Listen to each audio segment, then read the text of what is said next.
Hello to any and all movie nerds and fans out there, and in particular, Joker film fans. Welcome to Film Obsessed, where today we are going to be talking about the brand new trailer for Joker Folie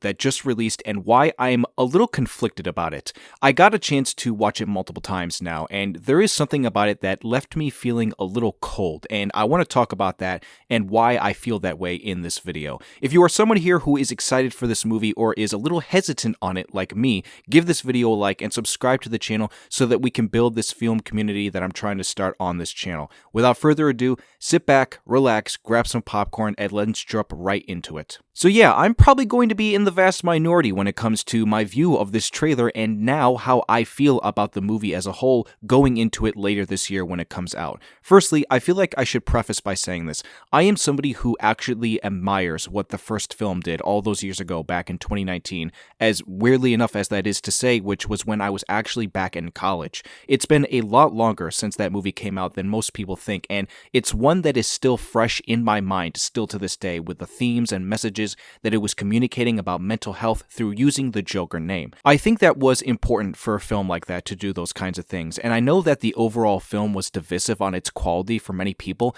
but I think it is an important movie that did end up getting made. We are here now getting this sequel film following up on the events of the first, where they are now transitioning into adding in the character of Harley Quinn. I was very curious to see what they would do with a second film if that was ever made, given it was probably inevitable anyway with how much money that first one did make. When we started to hear rumors of the kind of movie that it was going to be as like a musical thriller, that is when I started to get a little worried. But then we got that first trailer and a lot of my worries kind of got put to rest. It is a beautifully made trailer, from the editing and the music and the shot compositions of all the scenes and how they are utilized in the trailer. It was just a great piece of marketing art. A lot of people gravitated towards it and got on board real fast with what it was showing, and again, I was one of those people. Here we are now talking about the second official trailer, and I have now turned back to where I originally was when we first heard that this movie was getting made. I know it is going to be so weird for some people to hear me say this,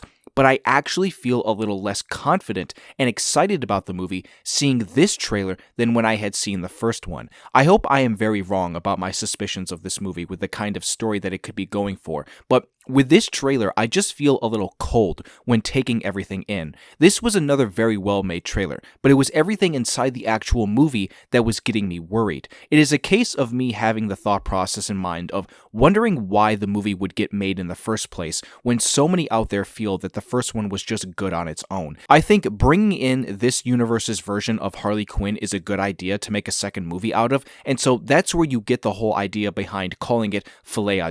which means a delusion or mental illness shared by two people in close association. So in essence, the movie is kind of taking two people's view of the world through their mental illness and how it affects them and creating a story around it while incorporating the events of what Arthur Fleck did in that first film. Is the story of this movie trying to communicate that we now have to follow another set of terrible events where our main characters go and do bad things because they suffer from this mental illness that people don't understand? When you think about it from that perspective, I also think it is an idea that would warrant there not even needing to be a third film. This could probably end up just being a two-film IP and nothing more, which, me personally, I think that would be the best case unless somehow they find another idea for a story to do a third film around, and that is just, I feel like, another conversation for another time. I haven't even touched on the musical aspect of it all either, which is a topic of conversation that has been heavily surrounding this movie, and given you have someone like Lady Gaga starring as Harley Quinn, there is really a good chance that she's going to be doing some singing in this film, and that is going to mess with the tone of the themes that a movie like this could be communicating. Basically, I'm implying the fact that they might go for the more unsettling route to an even greater extent than what even the first film was going for. There is a chance that they could be overdoing themselves and it gets lost within the actual story that the movie is trying to communicate. I think on the technical level, if we are being completely honest with ourselves, this is where the movie is going to shine. I am thoroughly impressed with what Todd Todd Phillips and everyone else who's been working on this movie for years now has accomplished with the directing of scenes, the cinematography, the lighting and color gradient that gives you an idea of what the vibe of the movie is going to be like. You also have the same composer coming back from the first movie, which in my opinion is great because the score for the first Joker is, in my opinion, one of the best ones that we've had in a movie in recent years. And again, I think it's probably just going to dominate the Oscars with nominations and potential wins on that technical level. Todd Phillips is a director that I've only seen one of his movies in full with War Dogs, and I think he is talented at what he does and can communicate an effective story, especially for someone who is more in the comedic scene with the Hangover series before this. The same goes for the actors as well, who I think are all going to kill it, no pun intended. Joaquin Phoenix for the longest time now has been one of the industry's best and brightest actors, and who honestly knows if he ends up getting nominated for this role again. Lady Gaga is also somebody who I think is really good at what she does and has a chance to really shine as an actress in the scene, given that she wasn't really a big one before films like A Star is Born, where she really got her time to shine. Then you've got a couple other side actors like Brendan Gleeson, who is playing a cop, I think, and then is recently coming off some Oscar attention of his own, and then even someone like Steve Coogan, who you might not recognize that name, but you'll definitely recognize his face. He is an actor that I haven't seen in a long time, but one of my favorite films of all time with The Other Guys, which in my opinion is one of the best comedies ever made. When it comes to my final thoughts on the trailer itself and the movie as a whole, again, I want to say it for those who might disagree with me that I know I'm going to be in the minority on this one for sure,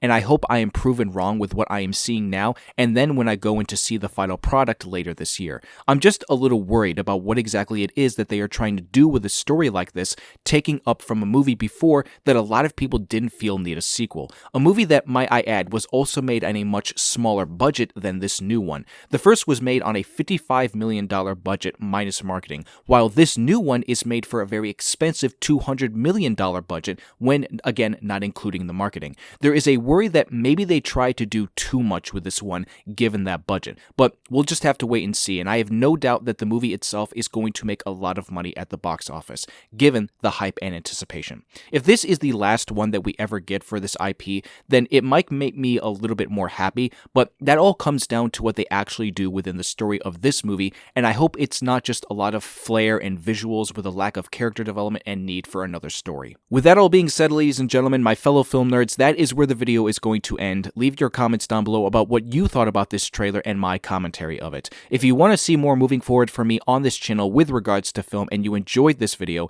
hit the like button and also subscribe to the channel if you are new here, and turn on that notification bell to be updated for when I upload again. So yeah, that's a wrap, folks. I hope you all have a wonderful rest of the day, and I will see you soon for the next video.